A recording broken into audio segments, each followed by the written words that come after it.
Assalamualaikum warahmatullahi wabarakatuh.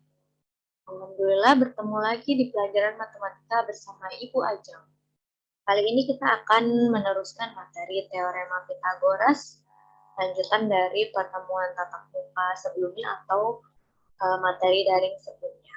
Oke, kita langsung saja bahas kesimpulan materi. Jadi di sini ada teorema Pythagoras itu membahas tentang segitiga siku-siku. Karena berlaku C kuadrat sama dengan A kuadrat plus B kuadrat, atau kuadrat sisi miring sama dengan jumlahan kuadrat sisi-sisi lainnya. Ingat, sisi miring itu sisi yang terpanjang ya. Nah, di sini jika A, B, dan C merupakan sisi segitiga dengan C adalah sisi terpanjang, maka kita dapat menentukan jenis-jenis segitiga. Ada segitiga lancip jika C kuadratnya kurang dari A kuadrat plus B kuadrat, segitiga tumpul jika C kuadrat lebih dari A kuadrat plus B kuadrat, dan merupakan segitiga siku-siku jika C kuadratnya sama dengan A kuadrat plus B kuadrat. Ketiga ini perlu diingat ya. Jadi yang membedakan adalah apakah dia lebih kecil, lebih besar, atau sama. Nah, kalau kalian lupa tanda kurang dari dan lebih dari, atau lebih kecil atau lebih besar, kalian bisa mengingat kalau seperti ini diberi garis di sebelah kiri. Nah, sudah Ibu sampaikan juga di pas pertemuan tatap muka ya. Jadi di sini membentuk huruf K dan B. Ini bisa kecil, ini besar. Jadi lebih kecil atau lebih besar, lebih kecil atau lebih besar. Seperti itu jika kalian lupa tanda mana yang lebih kecil maupun lebih besarnya. Oke. Lalu ada perbandingan segitiga siku-siku dengan sudut 30 dan 60 derajat. Seperti ini. Jadi sisi yang paling pendek itu dibanding sisi lainnya, dibanding sisi terpanjang, yaitu 1 banding akar 3 banding 2. Atau yang di depannya 30 derajat itu nilainya adalah X. Karena yang di sini Ibu pakai X, ini X ya. Sedangkan yang di depannya sudut 60 derajat adalah X akar 3. Ya. Seperti itu ya. Jadi yang satu ini yang di depan sudut 30 derajat, yang akar 3 itu di depan 60 derajat, yang 2 itu sisi miringnya. Ini ya. Jadi yang di depan sudut 30 derajat nilainya adalah 1, yang di depan sudut 60 derajat itu adalah nilainya akar 3, sedangkan yang sisi miringnya adalah 2 kali. Berapapun angkanya, misalnya di sini X-nya itu 5, berarti yang di sini CD ini 5 akar 3, sisi miringnya ini 10. Seperti itu ya. Oke, sedangkan perbandingan segitiga siku-siku pada sudut 45 derajat yakni, jadi kalau ada diketahui segitiga siku-siku dengan sudutnya 45 derajat seperti ini, berarti dia segitiga siku-siku sama kaki ya. Karena jumlah sudut dalam segitiga itu kan 180 derajat ya. Coba kalian jumlahkan ini. 90 derajat, kan 90 derajat siku-siku ditambah 45 derajat ditambah 45 derajat, maka dia totalnya adalah 180 derajat. Sama dengan yang ini tadi, 30 ditambah 60 ditambah 90 itu 180 derajat. Jadi kalau dia 45 seperti ini, berarti dia segitiga sama kaki. Bagaimana perbandingannya? Perbandingannya 1 banding 1 banding akar 2. Jadi sisi tegaknya ini nilainya sama. 1 banding 1, lalu sisi miringnya itu akar 2. Jadi kalau misalnya nilai dari sisi tegaknya itu 5, berarti sisi miringnya 5 akar 2. Seperti itu. Nah, sekarang kita ke contoh soal untuk yang perbandingan segitiga, sisi segitiga. ada beberapa kelas yang belum sampai sini ya pembahasannya, jadi Ibu akan membahas sedikit contoh soal perbandingan sisi segitiganya. Jadi di sini diketahui ada segitiga siku-siku ya ini ya. Segitiga siku-siku di mana sisi miringnya 14 akar 2.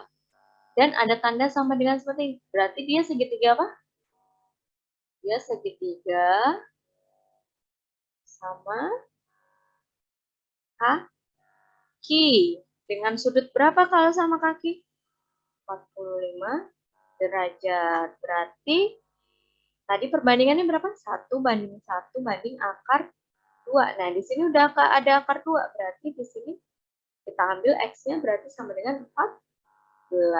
Berarti nilai X adalah 14. Kita lihat angka yang di depannya akar 2. Mudah ya? Jadi karena perbandingan 1:1 banding akar 2, diperolehlah X-nya sama dengan 14. Seperti itu. Oke, lanjut. Paham ya? Jadi misalnya ada soal lain. Di sini ada segitiga siku-siku, maaf, segitiga siku-sikunya agak miring. Misalnya di sini 2 akar 2, berapakah? Ketahui gini ya, berapakah X? Langsung berarti bisa jawab X-nya sama dengan 2 yang di depannya akar 2 ini. Gitu. Ada lagi misalnya segitiga siku-siku, di sini diketahui 6 sama kaki ya. Berapakah nilai X sisi miringnya? Berarti X-nya sisi miringnya langsung aja 6 akar 2. Seperti itu. Jadi kebalikannya kalau ini diketahuinya 14-nya berarti sisi miringnya 14 akar 2. Jelas ya? Oke, lanjut. Contoh yang kedua. Nah, ini nggak ada akar 2-nya. Ini masih segitiga sama kaki ya. Masih segitiga sama kaki. Ada tanda ini sama dengannya, berarti kan sisinya sama, 45 derajat, 45 derajat, siku-siku. Nah, di sini diketahui 14 sisi miringnya. Berapakah sisi lainnya ini, X tegaknya ini? Nah, kan kalau tadi ada akar 2-nya, ini nggak ada akar 2. Berarti untuk mencari nilai X, kita perlu membagi 14 dengan akar 2. Aduh Bu, susah banget ini bagi kayak gini, nggak usah bingung. Kalau ada soal seperti ini, itu sama aja 14/2 yang di dalam akar ini, hilangkan akarnya, jadi per 2 dikali akar 2. Akar 2-nya pindah ke atas. Berapa 14/2 atau 14 dibagi 2? Itu 7 akar 2. Sehingga X-nya adalah 7 akar 2. Berarti yang ini juga 7 akar 2. Jadi kalau ada soal nanti seperti ini, di mana ini ada soal 5 akar 2. Berapakah X? Langsung bisa jawab, berarti dia jawabannya 10. 2 kalinya yang di depan akar 2. Gitu ya. Coba lagi. Ini sama ceritanya ya. Gambarnya maaf, nggak terlalu bagus. Ini diketahui 3 akar 2. Berapakah X? Kita langsung bisa jawab X-nya 2 kalinya yang di depannya akar 2. Nah, begitu ya. Paham? Paham. Oke. Bisa dipahami ya sampai sini ya? Oke, kalau misalnya belum paham, kalian ulangi terus menonton video. Oke, yang ketiga. Sekarang sudutnya 30 dan 60. Ingat tadi aku bilang apa? Yang di depan 30 derajat itu nilainya adalah 1 ya. Nilainya 1 atau A. Yang di depan 60 derajat itu A akar 3. Sedangkan sisi miring itu 2A. Sekarang yang ditanya ini, X-nya ini. Nah, kalau 2A itu 14, berarti A-nya berapa? 2A sama dengan 14. Berarti A-nya sama dengan 14 dibagi 2. Berapa? 7. Berarti X. A-nya ini berarti X ya. X-nya berarti sama dengan 7. Kalau yang ditanya yang bawah, berarti ini 7 akar. Nah, ini 7 ya. Tuh, jelas kan? Berarti tinggal lihat aja ini. Dibagi 2. Sekarang coba kalau ada ini segitiga siku-siku, di sini 30 derajat, di sini 60 derajat, di sininya 16. Berapakah ini? X. Berarti X-nya kita bagi 2 ini. Berapa? 16 bagi 2, 8. Dikasih akar 3. Kalau yang ditanya sisi yang di depan 30 berarti berapa? Jawabannya 8. Di depannya akar 3. Gitu ya. Coba satu kali lagi. Misalnya ini 30 derajat, ini 60 derajat. Ini, misalnya ini 8. Berapakah nilai X dan Y? Yang di depan 30 berarti nilainya adalah setengahnya dari sisi miring. Berarti X sama dengan 8 dibagi 2. Berapa itu? 4. Sedangkan Y berarti 4 akar 3. Ini dikasih akar 3 gitu ya. Nah sekarang kalau yang diketahui di sini 2 akar 3. Berapakah X dan Y? X-nya ini berarti berapa yang di depannya akar 3 berapa? 2. Sedangkan Y-nya 2 kalinya X sama dengan 4. Nggak usah bingung ya. Ini nilainya karena perbandingannya 1 banding akar 3, banding 2. 1 yang di depan 30, akar 3 yang di depan 60 derajat, 2 sisi miring. Ini ya. Oke, jelas? Oke, lanjut. Nah, sekarang ada soal belum dikasih tahu bentuk segitiga ya, kita harus menggambar dulu nih segitiga. Diketahui segitiga PQR dengan siku-siku di P. Berarti kalau gambarnya seperti ini, misalnya segitiga siku-siku, siku-sikunya di P. Berarti Q dan R-nya terserah ya. Saya PQR ini. Dan sudut Q 45 derajat. Nah, kalau di sini 45 derajat, berarti di sini juga 45 derajat. Karena jumlah sudut dalam segitiga tadi harus berapa? 180 derajat. Nah, berarti ini sama aja juga segitiga sama kaki. Nah, terus apalagi yang diketahui? Jika dipanjang PQ-nya 9, berapakah panjang PR dan RQ? Berapa? Karena ini ada tanda samanya, berarti PR panjangnya berarti sama dengan PQ ya, berarti ini 9. Ingat tadi kalau sudut 45 derajat atau segitiga sama kaki, berarti sisi miringnya dikasih akar 2. Karena 1 banding 1 banding akar 2 ya. Ini, ingat perbandingannya. Jadi jawabannya seperti ini. Oke, itu tadi contoh-contoh soal dari perbandingan sisi segitiga. Sekarang karena Ibu sudah memberitahu ya, nanti begitu tatap muka yang selanjutnya, kita akan ulangan harian tentang teorema Pitagoras. Ini Ibu kasih kisi-kisi soal ulangan harian. Yang pertama, ada gambar sebuah persegi panjang. Di situ ada garis tengahnya. Nah, garis tengahnya itu dinamakan apa? Diagonal. Nah, diagonalnya kita disuruh nyari ini diagonal. Ini berapa? Diagonal ini yang garis di tengah ini ya. Nah, sekarang kalau persegi panjang itu kan panjang sisi yang berhadapannya sama ya. Yang ini sama dengan yang ini. Sama 6 ya. Yang atas sama dengan yang bawah. Nah, sekarang kita mau cari diagonalnya. Nah, ternyata diagonalnya itu merupakan sisi miring segitiga siku-siku yang ini coba kalian lihat. Kita pindahkan ya. Di sini ada segitiga siku-siku. Ini 8, ini 6. Yang ditanya X. Nah, ingat. Teorema Pitagoras bunyinya gimana? Bunyinya adalah kuadrat sisi terpanjang, sisi miring sama dengan jumlahan dari kuadrat sisi lainnya. Nah, sekarang C kuadratnya ditanya nih sisi miringnya. Berarti kita masukkan A kuadratnya. A-nya 6 ya. 6 kuadrat tambah B-nya 8 kuadrat. Berapa 6 kuadrat?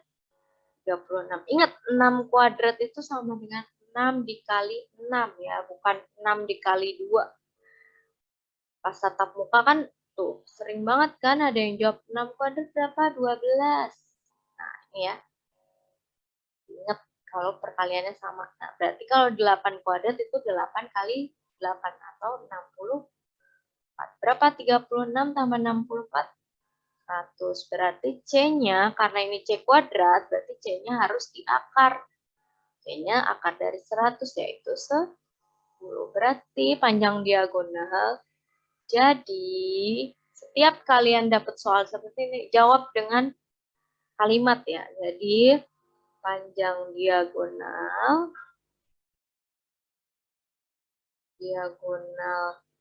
persegi panjang tersebut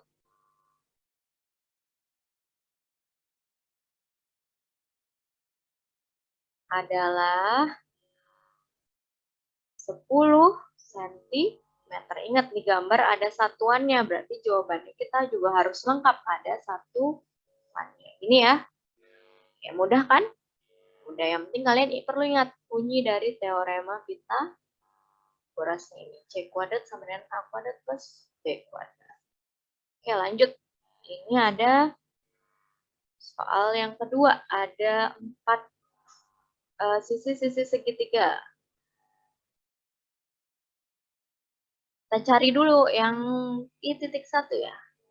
Kalau ada soal seperti ini berarti kita harus menentukan jenis-jenis segitiganya. Kita cari dulu sisi terpanjang. Sisi terpanjangnya itu C ya. Sisi terpanjang. Untuk A dan B itu boleh yang mana aja terserah selain sisi terpanjang. Nah, sekarang yang I.1. Sisi terpanjangnya yang mana? 3, 4, atau 2? Hati-hati terkecoh ya. Kan biasanya Ibu ngasih soal yang paling kanan itu pasti C-nya. Nah, kalau ini kita lihat sisi terpanjangnya adalah yang 4. Berarti C-nya 4. A-nya 3, B-nya 2. Nah, sekarang C kuadrat berarti sama dengan 4 kuadrat. Berapa 4 kuadrat? 4 kali 4, 16. Sekarang cari A kuadrat sama dengan 3 kuadrat sama dengan 9.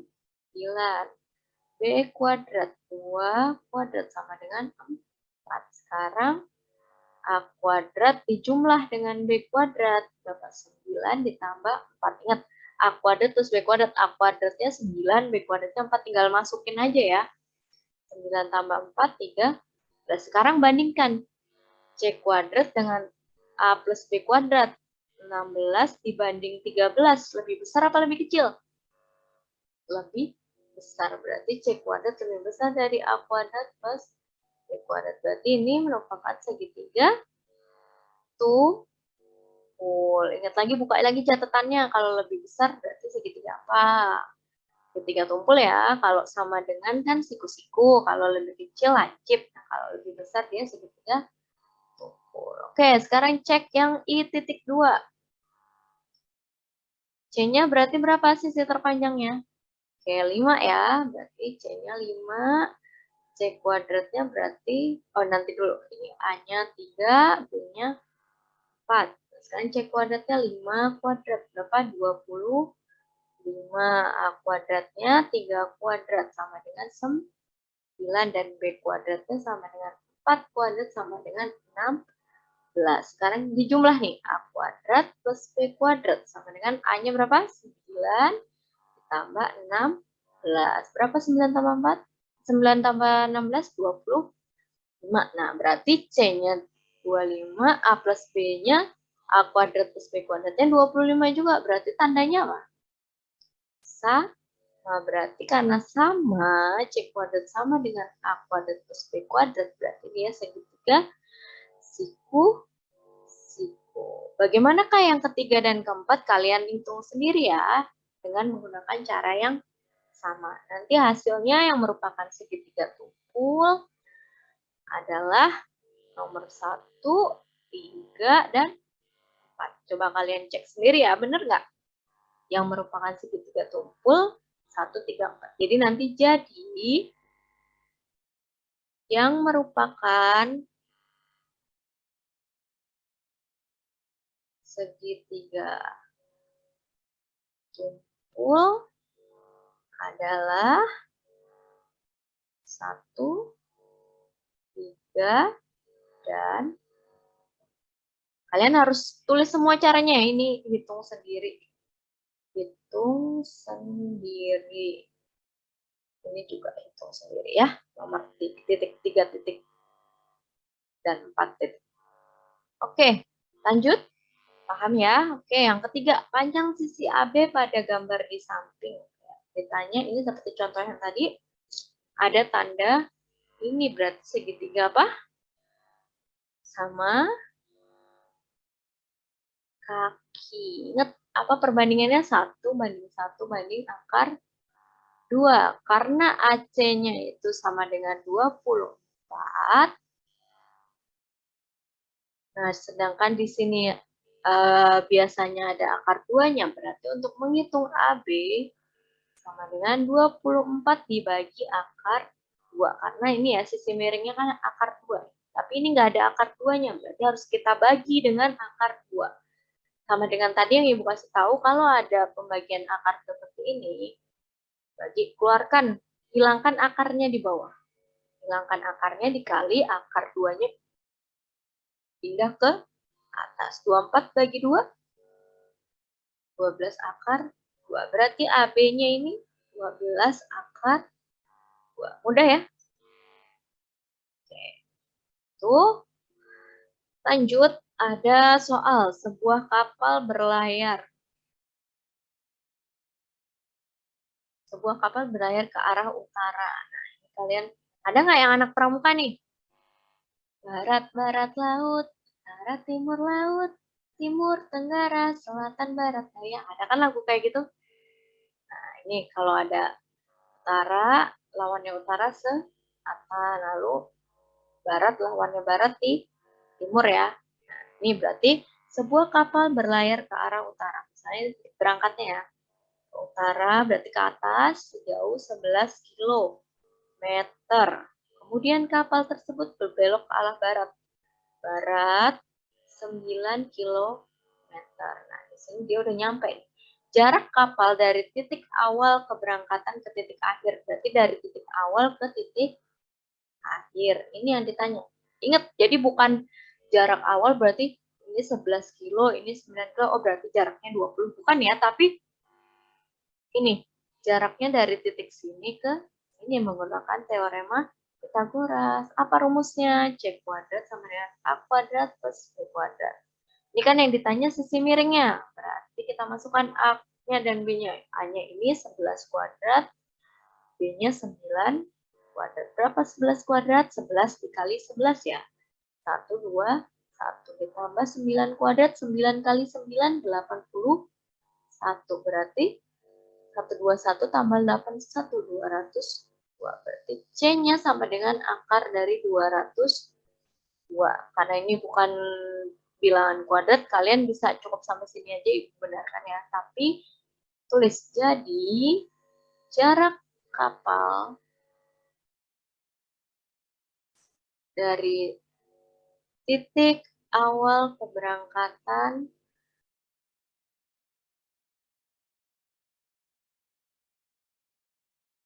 adalah akar dari 202 km. Seperti ini. Oke? Oke, paham?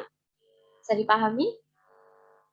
Oke, itu tadi 4 soal yang kemungkinan akan mirip dengan soal ulangan harian. Jadi kalian pelajarin semua soal-soal yang pernah Ibu kasih, baik secara tatap muka maupun secara daring. Nanti soalnya bisa aja bukan yang tadi ya, bukan 4 yang tadi, tapi yang beda lagi, yang udah pernah kita bahas. Pokoknya kalian pelajari semuanya, jangan sampai ada yang kelewat, kalian pahami caranya, pahami konsepnya supaya bisa mengerjakan. Nah, ini ada tugas untuk yang belajar daring ya, untuk kelas ganjil berarti kerjakan dengan lengkap, tulis soal dengan caranya, lalu diupload di K3. Tentukan nilai X pada gambar berikut. Ini tadi udah, X-nya itu di AB ya. Ini turun ke sini. X-nya ini ya. X AB ini. Jadi Tadi ada caranya, kalian lihat sendiri gimana caranya. Ingat ini ada tanda apa, berarti dia segitiga apa. Lalu tentukan X-nya. Sekalian untuk latihan kalian ya. Oke, jangan lupa diupload di KI 3. Oke, terima kasih Ibu akhiri video pembelajaran kali ini. Semoga apa yang Ibu berikan hari ini bermanfaat untuk kalian. Semoga ulangan harian kalian nanti hasilnya maksimal, bagus, dan memuaskan. Dan tentu saja hasil jeripaya sendiri ya. Karena percuma kalau nilainya bagus tapi bukan dari jeripaya sendiri. Oke, mulai percaya diri terhadap apa yang kalian kerjakan supaya hasilnya juga maksimal. Aku akhiri, terima kasih. Wassalamualaikum warahmatullahi wabarakatuh.